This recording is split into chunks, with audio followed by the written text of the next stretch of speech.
ayol kishi teshiklar orqali sevadi. Bu teshiklar nima? Aynan ko'rish, eshitish, gapirish va jinsiy yo'li orqali bo'ladi. Ko'rish orqali sevishini tushunishi bu erkagini unga nisbatan e'tibor qaratayotganini bilib turishi. Ya'ni maktub oldin zamonlarda maktub yozgan, sevgi izhor qilgan juftiga erkaklar hozirga kelib bu narsani demay izhor qilish SMS telefon orqali amalga oshiriladi va eshitish orqali amalga oshiriladigani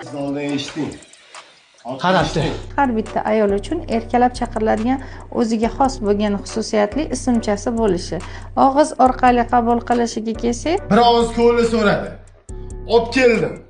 Ayol kishi uchun mo'ljallangan faqat u uchungina olib kelinadigan qanaqadir shirinligi, o'sha yaxshi ko'rgan mevasi bo'lishi mumkin, har kunlik va jinsiy yaqinlik me'yoriy holatda hisoblanadi. Mana shu 4 ta me'yoriy holat qoplaniladigan bo'lsa, xiyonat bo'lmaydi va ana shkopdan chiqadigan olimlar umuman bo'lmaydi degan. 5 oling.